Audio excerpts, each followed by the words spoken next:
I know who would probably be actually promoting that sponsor of that. Out of Dr. Gilliam's excellent research. Thank you so much. So if I slip into modesty, please bolster me back up. Thank you. So if you can progress the slide to there.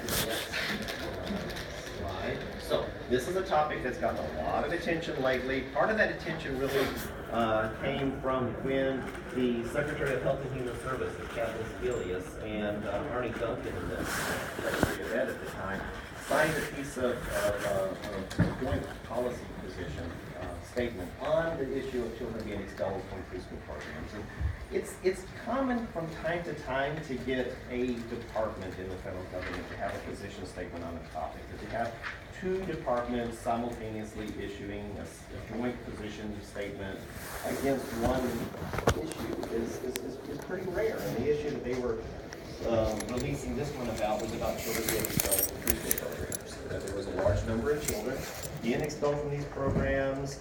And when I'm talking about preschool, I'm talking about children 3, 4, or in many cases younger than 3 and 4 years old. In child care programs, in public school-based pre-K programs, in state-funded Head Start programs, and on, who are losing their placement because the child has some kind of challenging behavior and the teacher doesn't know what to do about this, and so they tell the child to go away and never come back. Now, it's called a lot of different things in a lot of different places, and I'm used to hearing it called things other than preschool expulsion. I'm used to hearing some people referring to it as not yet ready for school readiness. I've heard it referred to as we're not the right place. I've heard it referred to as, and this is my favorite, I've heard it referred to as giving the child the gift of time. Just lots of different ways to make it sound a little bit better than what it is. And what it is basically is parents need the child care in order to be able to go to work. And so the child is in some kind of early care and education setting that we hope is also going to be beneficial to that child. Because why waste that child's time and why waste our taxpayer dollars to provide child care and not also take advantage of the opportunity to be able to help this child succeed? But as a result of the fact that the program is not actually adequately resourced to be able to understand how to deal with some children with challenging behaviors, these children leave, and they're told that they can't be there.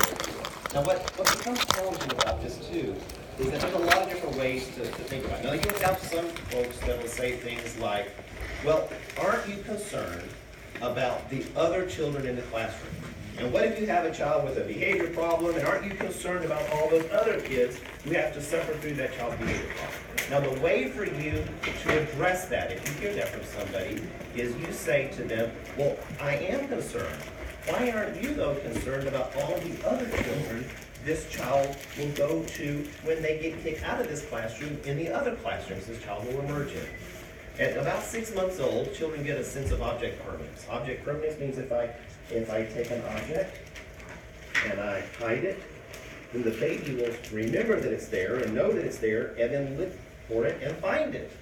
But somewhere between about 6 months old and becoming an administrator in a school, we lose our sense of object permanence. And we think that if we don't see the baby doesn't exist anymore.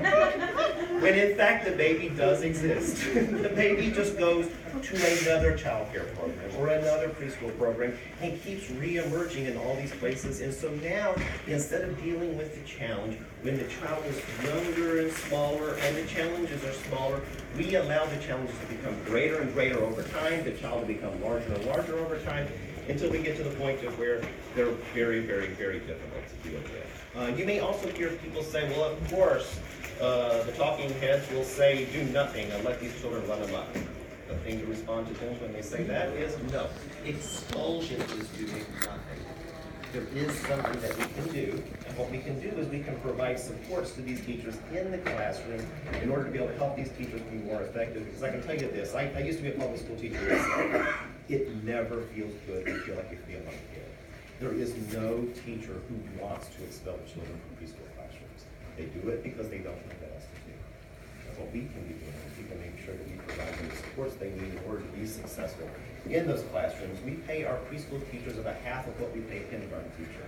And we give them nowhere near the support that they need, we need to make a decision. We either pay them like the professionals they are, or at the very least give them the supports that they need. But to do neither is a disservice to them, and ultimately that means a disservice to our children. So, lots of attention to the federal government, if you can put this on the next slide, and in state government in Connecticut. In August 5th of 2015, our Governor Malloy signed into legislation, the first state that has actually had legislation to outlaw the practice of expelling children from preschool programs and suspending them. We passed this in Sorry, I went forward. I'm sorry, that's okay. We passed this back then, and it was about preschool classrooms, but we actually ended up expanding the legislation to preschool through grade 2. And so preschool through grade 2, no suspensions, no expulsions. And the idea behind it is because we knew from the research that preschool expulsion and suspension doesn't help them in here. As a matter of fact, the very best predictor of being suspended or expelled from a preschool program is what? Having been expelled or suspended before. And so if the idea is to help prevent children from misbehaving, it's a bad idea that ain't working very well. And so we wanted to do something else. Yes, sir. Does Connecticut have universal pre-K? Universal, no. What we have is a targeted program, and it's super targeted. It's more targeted in most states. So we have a state-funded pre-K program where to be eligible for it, you have to be poor in a poor town, because the money flows from the capital to certain towns that have a certain poverty level, and if you're poor or low income in that town, you're eligible for that. But there's certain other states that are looking at a legislation like this too that do have universal. Thank you. Thank you. Yes, sir. If this isn't the right time for this question, but if you have, like our age, that someone can be 4, 5. The age cutoff for going into kindergarten is October. But if it was maybe August, then the kids would be a little bit older. And then you're talking about expulsion. And a couple of teachers I've talked to that are doing kindergartens, they don't want to expel anybody. They don't, maybe they don't even have that option, or just don't use it. They want to make everything work, but they get these kids that are so young that it's disruptive to a more age-appropriate kindergarten. You got an opinion on that? I'm going to wait till later. That's great, but I want some information about that. Yeah, I can try and answer a little bit on it. It's a complex study, and the reason why is there's nobody who's actually done a study where they literally purposefully randomize kids to either go early to kindergarten or not go early. So all we have is correlational data based on where the state happens to be setting their cutoffs. And different states have different cutoffs, but in no way is that actually related to actually anything other than just historically where they've set it. And so we can look at some correlational relationships to be able to make some of the cases. I mean, part of the issue is that if you change the age eligibility for kindergarten, that has impacts in many states. What kids are not going to be able to go to kindergarten, because if you've now changed the eligibility and the children have to be 4 or 5 years old by a certain age, that means that some of the kids this year, as opposed to last year, aren't going to be eligible to go to kindergarten. So they're going to have to go to preschool. And that means they can go to preschool if their parents can afford it, and if they can find it in the state.